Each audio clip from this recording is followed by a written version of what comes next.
And if you're looking for a fun community to speculate on stocks with, I wholeheartedly endorse Wall Street Bets. Someone's gonna cut that up, that very last section, and I'm gonna get in I'm trouble going on to the internet. I'm going to cut it up. You better not. No, don't do it.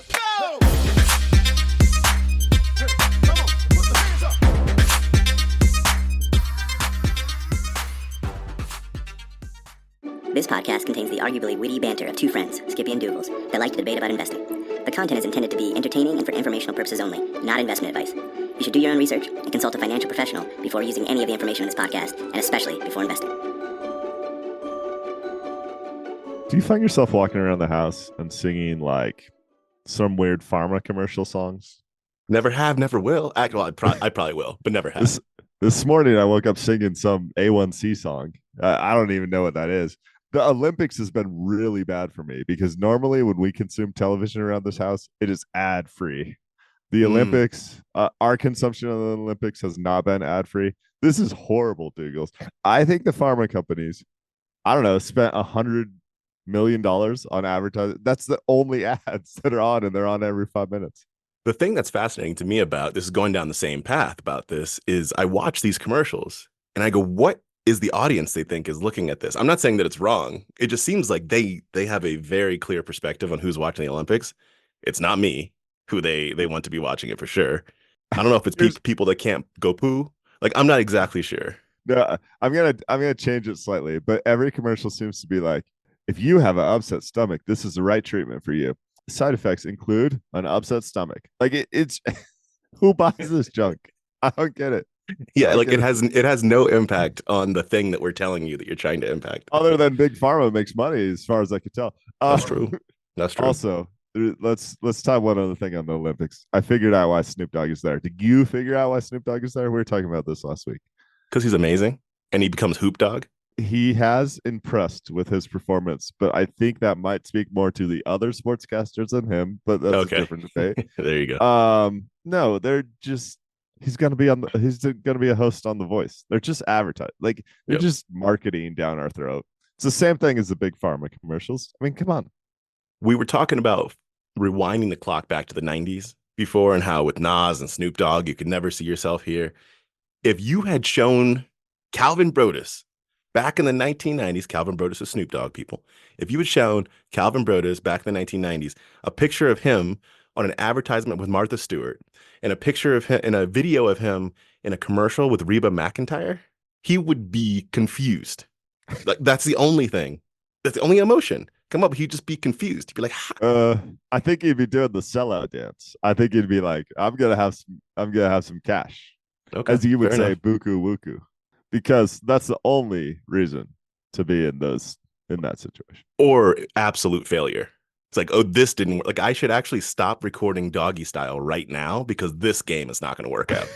This is not where I want to end up in life. Yeah. Speaking of that, there are some celebrities in town. For those who don't know, we are based in Colorado. And the head coach of the Denver Broncos and Peyton Manning, who both should have more money than they could spend, do local commercials for stupid stuff. That's the best way to put it.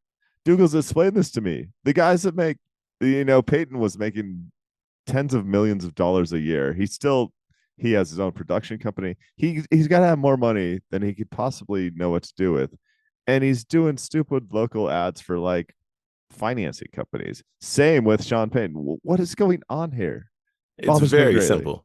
Very simple. I can let you know. So another person that's made a lot of millions over their career was an original investor in Google, is Shaquille O'Neal. Mm-hmm. That man has made a lot of money. And they went to him and they said, Shaquille. That's not how you pronounce his name, but that's how I'm pronouncing his name. They went, Shaquille, how come you make national commercials about stupid stuff? And how do I get in that game? And he said, you got a limited lifespan, man. Just keep making money. And the way to get to the national commercials about stupid stuff is you start with local commercials about stupid stuff. So they're just playing that Shaquille game. Isn't it amazing? So with Peyton Manning specifically, I'm going, dude, don't you have better things to do with your time? Like, even if it only took you 45 minutes to shoot this commercial, there's no way it's worth the money for you. But apparently I'm wrong. Meanwhile, though, when I see Eli do it, I'm like, yeah, you got nothing better to do. Yeah, Eli's fine. You got nothing better to do. He lives in New York. I mean, it's more expensive. Come on. Yeah. He got bills to pay. Got bills to pay. Where are we gonna start off on this fine day about finance and economics? Well, if you're not gonna grab the bull by the horns, I'm happy to. Grab it. A core investing philosophy that's very hard for me to break. I do it occasionally, but I have a very difficult time investing in something that consistently loses money. Truth. The reasons there are multifold and very simple. A company that no longer fits that category, and I think is kind of exciting, not from a value investing perspective, but from a long-term growth-like perspective, kind of. Although their growth stage might be over. Anyway, Uber, right? Uber turns profitable in the last 12 months or so. I don't remember the exact date because I don't follow it closely. And you go, great. Like, they worked so hard. You know how many lawsuits they had going on the first 5 years of their existence, and how much VC money they took in, because everyone could see the promise of, if you become the dominant platform there, like, it opens all sorts of possibilities. So, I think about that and I've been like, Uber's starting to get kind of interesting.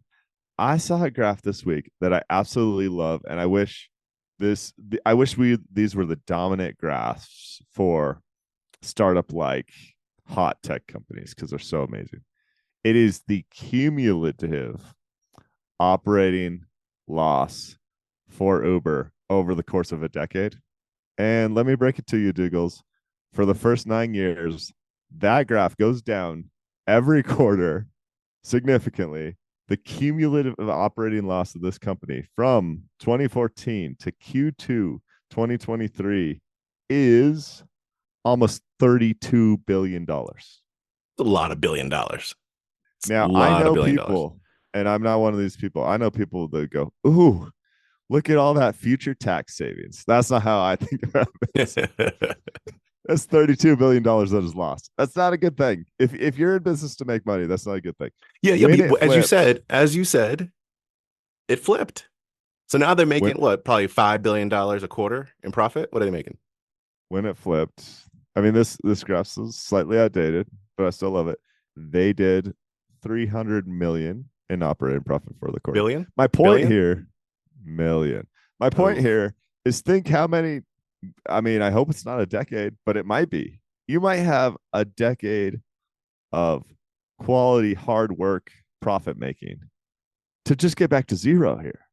Now, most of the VCs at this point have sold out and already made their money because they proved the concept. It's crazy how business works that way, right? The cumulative loss of this company is still probably $30 billion, yet people are willing to pay for it. And most of the original investors have already cashed out. I just love this graph. That's all there is to it. Check it out Monday in our email that comes if you subscribe on skippydoogles.substack.com. It looks like, looking at the most recent quarter, it hasn't gotten that much better from there too. Yeah. So it's not an escalating amount of profit they're bringing in. What this made me think about, and also in relation to the AI investments you've been slabbering and gabbing about recently, was I wonder for specifically, I was thinking about Google. I was wondering for an organization like Google, who has this business model that fires off profit in cash, right? And we take AdWords and all the stuff that surrounds it. And then they invest in so much other stuff over the years. Like the guy hopping around in the bathrobe, for example. I don't know how much he costs. They invest in all this other stuff. And I was super curious if you added up all the money they've made from their, I'll call it the core operations, and added back what they invested in other stuff that hasn't amounted to anything. I just wonder what that would be. Like, what's the total amount of money that Google could have made without throwing money at water balloons or whatever else they're trying to make? Me too. And this is an amazing, there's probably a service out there. I'm trying to think about like a Koifin or a more progressive one where you could build this. But I would love to see the cumulative operating profit loss for all these companies. Because, like, if memory serves, Google flipped to profitability pretty quick. I bet they're in good shape. But some of these other companies that are big names and have only been around for 20 years, I would argue their cumulative profit loss might still be negative. And that's crazy to think about. If I run the company, I'm not excited about that. Yeah, and the part that I was most curious about in there is the companies that have made bets that haven't panned out. Because Yeah. you can argue that you're making a bet and then eventually, even if you're still in the negative, eventually it starts paying back and then it's the long-term game. I just feel like with Google, very few things have happened there. I might be wrong. That's why I'm curious. But when I think about the things that come to mind when I think about Google investments, like things that they've built. Now, I'm not talking about Android, which they bought. Things that they've built. I think about Google Wave, Google Glass, hot air balloons, whatever the heck that was. I think about their autonomous vehicles, which we don't know the end of that story yet, but I'm just like, I don't know. No, well, but things they built is too rough of a description because on the other side, you have Android, you have YouTube, you have DoubleClick, you have some of the best acquisitions of all Yeah. time. Yeah, but that's kind of my point. Is I'd say because so if you play a certain game, right, whether that's investing or sports or whatever it might be, you figure out your edge and you invest in that edge. Maybe Google's edge is figuring out what to buy that other people have built and then make it into giant businesses. So I'm just saying, but they've invested, I would bet you they've invested like tens of billions of dollars into all this other stuff. And if you add up those acquisitions, not in counting the investments they put into it, those acquisitions probably add up to like $3 billion. The original purchase price. Yeah. So Yeah. anyway, I know I'm throwing stuff. I'm just saying. I don't know if I'm not. They love, and I'm talking without evidence here, so take it for what it is. But it feel like Google prides itself in its innovative nature and the ability for people to have 20%. I don't know if they still do, but 20% of their time where they can do anything with it, and that's where the great ideas are going to come from. And I don't know if that adds up to their business. This is what's so fun because I don't get that vibe from the Google folks I know. The Google folks I knew a decade ago, yeah, Yeah. No, 20% of your time. I don't think it's there anymore. That Yeah. vibe, I don't, I don't get Yeah, that vibe you might be right. anymore. You might be right. All right. Can I fishbowl reach? Are you good with Yeah, Uber? Okay.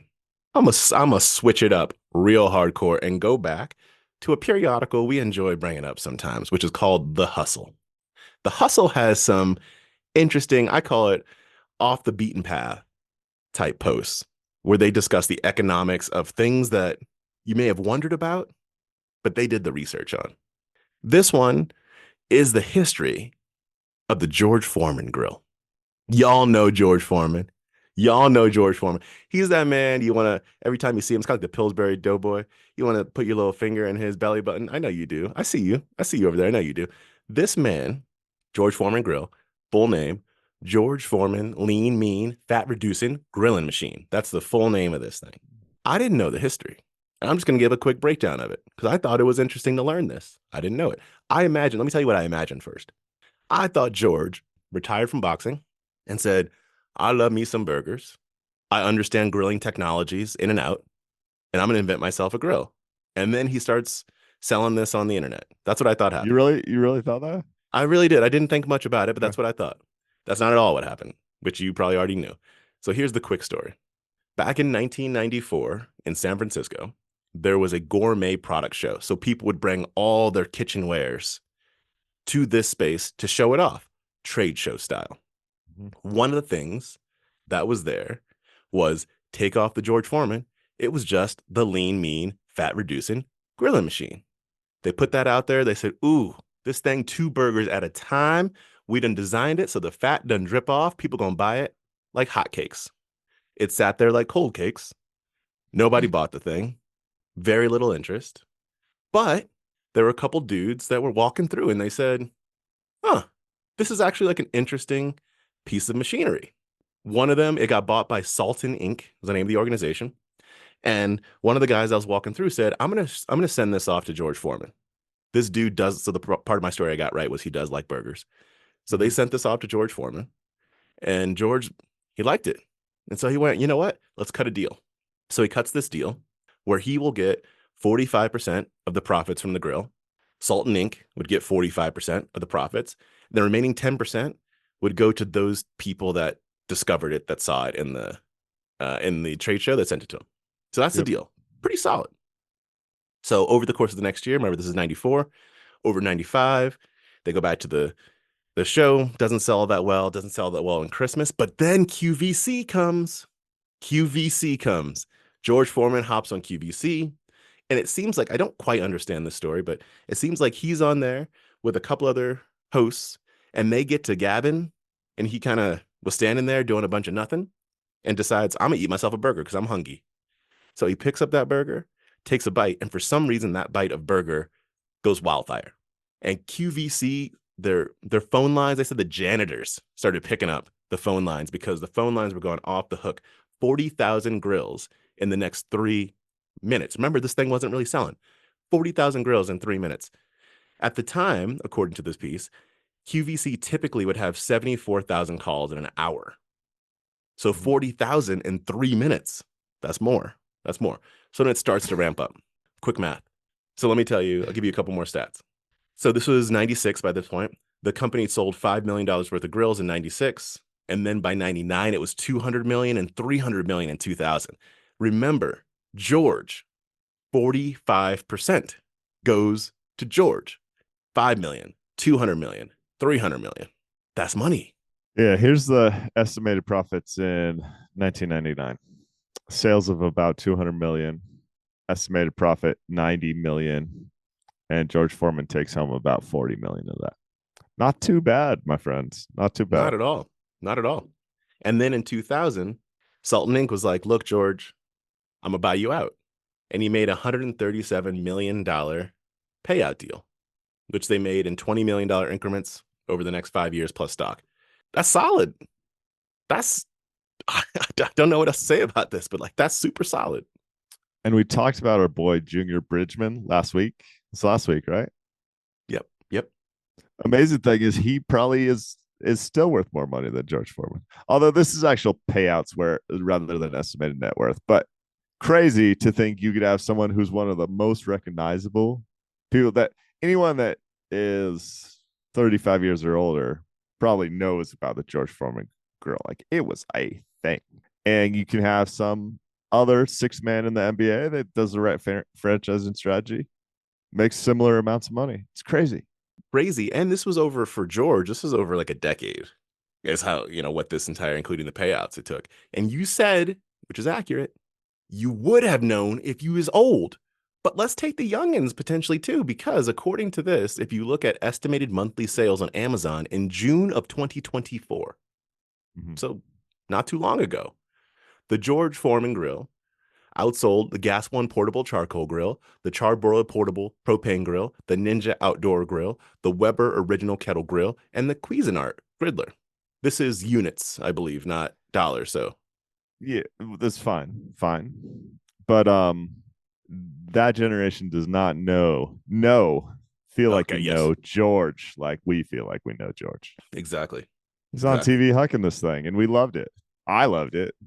This is why I thought he invented the thing. It just seemed like it was his thing. That was the way I felt back in the 90s. Is I felt like George came up with, he left the boxing ring and immediately said, I need a burger and I'm gonna cook one up. That is what I was thinking, because it seemed so close to who he was. That was the identity I gave to him, at least back in the day. I think he's a great actor. Is really what happened, because it did. Probably. It felt like it was personal to him, and what was actually personal to him was the paycheck he got. 45% of profits, baby. Yes. That's personal. It was $40 million personal to him. All right, what you got next? Yeah, let's tie up a loose end. This is going to surprise no one on the show. But there's now two deep dives on academic research on Wall Street bets, seeking alpha, and their relation to basically stock speculation. You can read this. It'll be again in our weekly recap, but I'll just read one quote for you. And then I don't know that we need to do the deep dive. The deep dive is fairly boring, but it's still, I feel like we just need to tie up this loose end with all the mania that's happened here. So it says, users placed too much emphasis on coordinated trading strategies, possibly at the expense of analyzing firm fundamentals, and users who had the tendency to trade attention-grabbing stocks, or users had an increased tendency to trade attention-grabbing stocks, which are shown to have a negative impact on retail investors. This is pretty simple. What happened on Wall Street post GameStop is more people tried to buy the crazy stock that would go up 400%. It doesn't really exist. If it exists, it's pure speculation rather than investing. That's bad for your average investor. There's all sorts of details in this piece, and Alpha Architect did the recap of it about the increase in amount of post GameStop of people pitching stocks that they think could go through a short squeeze or something similar. Fascinating, not the least bit surprising to me or you, I'm sure, but feels appropriate to just type that loose end. But the fun of it, like you're a part of something bigger than yourself. You're taking down the man. The fun of it. Lo and behold, the man was you. I mean, yeah, you think it's fun to lose money?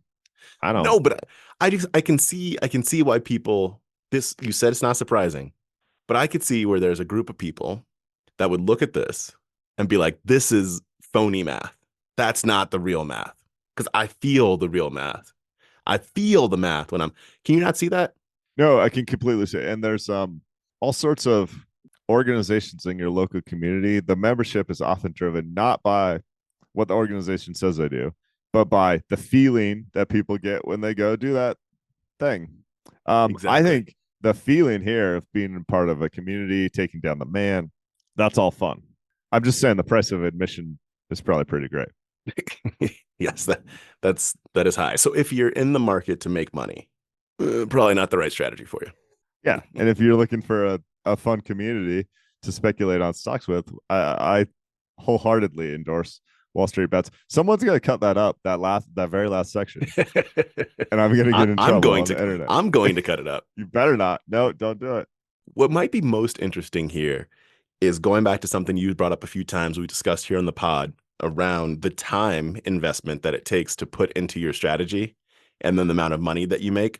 When that's viewed according to someone that's making money, the question is, what's the dollar per hour price that you're paying for that when you're making money? Yeah. For this, the complexity that folks go into in these community forums can be quite intense. I'm not saying for everybody. Obviously, some people are just like, GME, I'm in, right? It's fascinating, right? Because I think we talked about this in the past as like someone who does deep analysis, reads the 10Ks, does everything else, and is spending, who knows, 15 hours a week on their investing habit.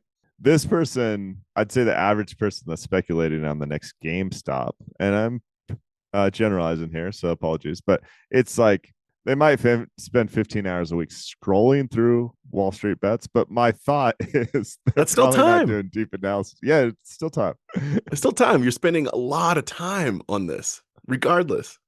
Well, and listen, for all I know, they would be spending that time on Instagram and spending the same amount of money on T-shirts that get delivered to their door. So maybe it all comes out in the wash.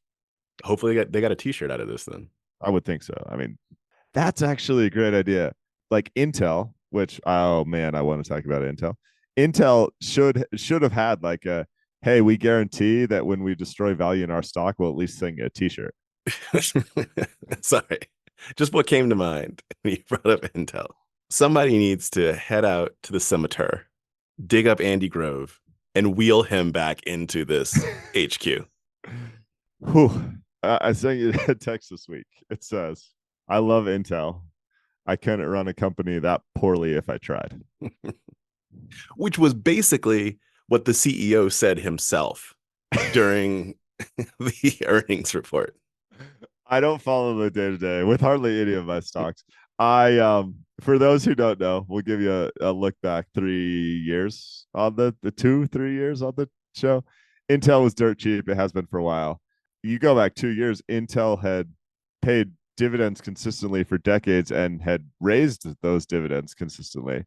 And Intel is a classic name that holds a niche in the semiconductor space that very few companies in the US, in this region, even have. That there's like a lot of positives to an Intel investment. Since that time, they have just destroyed capital. I mean, almost like they're on like a Boeing-like run in terms of how poorly they've executed. It's really impressive. Yeah, I I'm not going to make that comparison to Boeing. Have you watched the John Oliver take on Boeing? No. Okay, we'll put this on the Substack. John Oliver's 20-minute segment. You know how he does like a deep dive sometimes on certain All things. the time. Yeah. Yeah. His 20-minute segment on Boeing was effectively about how as a company, systematically and knowingly avoided safety measures for decades. Here's the comparison. Okay. So yes, I'm not saying that Intel has knowingly skirted safety regulations or anything. When do you think it's been maybe the best time to be invested in semiconductor stocks? Has it been the past 3 years, the past 5 years? 6 weeks ago. Let's just argue, for argument's sake, that the best time to be invested in semiconductor stocks basically in the world is the last 5 years. And let's argue that a dominant player in the world's most developed market had a market leading position during that time. You would say, I don't know, if Nvidia went up, I don't even know what Nvidia went up over the last 5 years, but it's a lot, 10x plus. Yep. Intel might go up, I don't know, 1, 2, 3 times. The stock is down 56% in the last 5 years. That's what I'm talking about, Doogles. Like, it's hard to have financial performance this poor in a time where everyone else is doing great. Well, the reason everyone else is doing great is in part because they're eating your lunch because you have dropped the bag so consistently.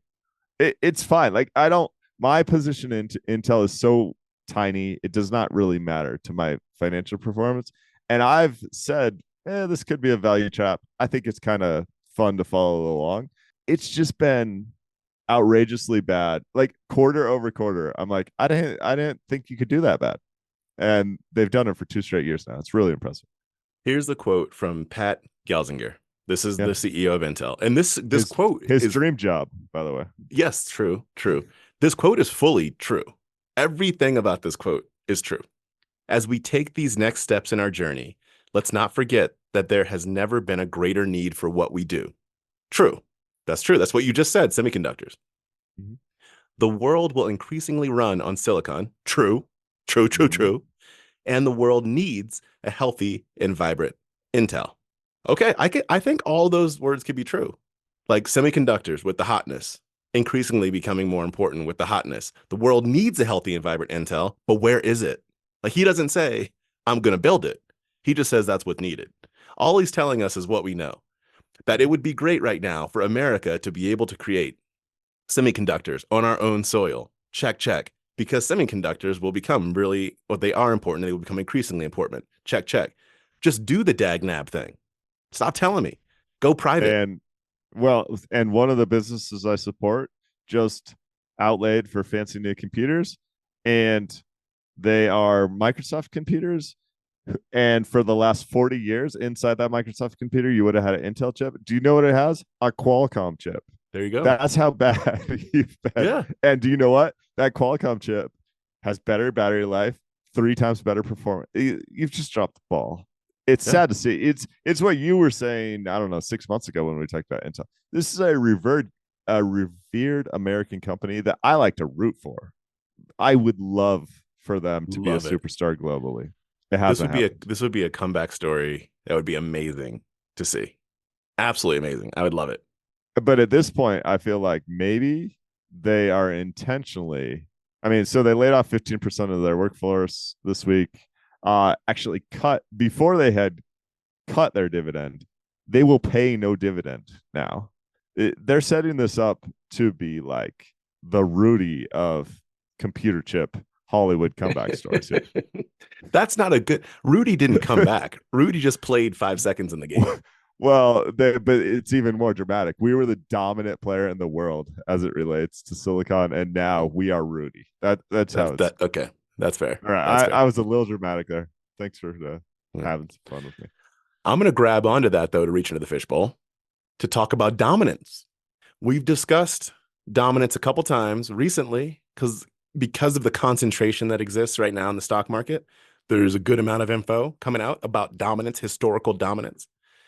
And there was this piece in Bridgewater, That is called, I think, the Life Cycle of Market Champions. Ooh, that's a powerful title. Market Champions, Life Cycle, all good words. Life Cycle of Market Champions. And what this looks at is industries, but specifically stocks, and it doesn't name the specific stocks necessarily and correlate that to the numbers I'm going to talk about. But whoever the market dominant leaders were at the time, whoever had dominant market share, it looks at how long it took for them to build that up and how long it took for them to lose that. Historically, over time, cohorted. Fascinating charts in here. Another thing we'll put on the Substack, skippydoogles.substack.com. So take a look there. But what I'm going to walk through is there's one graph, it's a table of sorts that looks at cohort by decade. And so it says if you take the 0th, is that a word? The 0th year. Let's say starting year. Starting year, there you go. The starting year of that decade, and you just call that 100%. So that's like it's the normalization of the number. What does that market share relative to that starting point look like over the next few decades? Mm-hmm. It's a pretty interesting graph. For the most part, what happens is it starts eroding. I'll call it fairly quickly, but over the next 20 years, you start to get erosion where in general, over the next 20 years, they lose about half the value. And then faster and faster, I would say, as technology starts to grow and as markets start to move faster, you go from dominant to not dominant even faster. Yeah. It's like the general trend. The decade that's most interesting to me is 1930, which I believe is when the telecoms were the dominant ones, where you have in 1930, in the 0th year, 1930, let's take that 100%. If you go out 30 years, they're at 126%. So over that period of time, that's how dominant they were. They started off dominant. And then 30 years later, were even more dominant. Generally speaking, that's not what happened, but that's a fascinating time to me right now. Instead, now you have things where, for example, in 1990, the organizations that were dominant, by now, this decade, they're now 70% less market share relevant than they were at that point in time. So very different. Yeah, these graphs are great. They're really hard to talk about on the pod. But there's so many layers to this. And effectively, the question that's being asked at the broadest level is like, what's happening in market concentration today and what might that mean for the future? Yep. And they show the typical growth, even going back 100 years, which is tough to pull off. And they're like, this is the typical growth trend over the 100 years to lead up to the dominant players today, but they do it over different time periods. Yep. And what you see is today's top 10 companies by US market cap are very young companies relative to historical things. A lot of that makes sense. We are not building railroads anymore. Very few. Right. But you can just see based on this graph, the growth of these top 10 companies has happened faster than ever. And the current peak is basically higher than ever, meaning that the top 10 companies have more market share than we've ever had. So that tends to imply that the dominance of these companies, whether that's Microsoft, Apple, NVIDIA, you name it, might also be shorter lived, which is probably like, if I was going to take a bet, that'd probably be the side that I'd take. But then to your point, Doogles, like that's not always the case. In some years, like 1930, 30 years later, those companies were even more dominant. Yeah. In most cases, they're not. So the graphs in here are just awesome. Really fun, thought-provoking piece. Is it actionable? I don't really think so. But gosh, it's fun to ponder. Yeah, where I find actionable, no. Absolutely no. Absolument ni, as they say in the land of the Olympics. What I take as intellectually actionable, I don't know if that's a real thing. For things like this, it's just like looking at historical data in general for me, is I say, things could go anywhere. And it's really helpful, I think, sometimes to go, we don't know, and things could go anywhere. It could go up, it could go down. And so when people are saying, let's look at today and extrapolate that, okay, but it could also be at 30% in 10 years. I think it's just healthy to know that graphs can go in both directions. That's what I find to be intellectually actionable, but tactically actionable, heck no. Well, you've done this show long enough with me that you know my stance on this. If you tied it to valuation, it might be.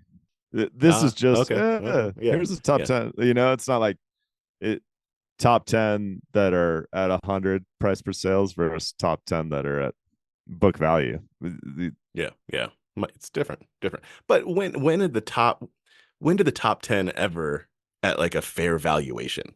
They're not always as ridiculous as today, or as ridiculous as the late 90s. Top 10 might be at a fair valuation in 2008. You know, like it might happen. All right, now you're saying stupid stuff. Yep. Oh, Doogles, anything else in your fishbowl? Nothing for me. Okay. That's a wrap, guys. All thanks for the show. SkippyDoogles.com. Please share the show with a friend if you get a chance. And listener mail, which we haven't had in the past couple of episodes. Send us some. SkippyDoogles@gmail.com. Thank you, everybody.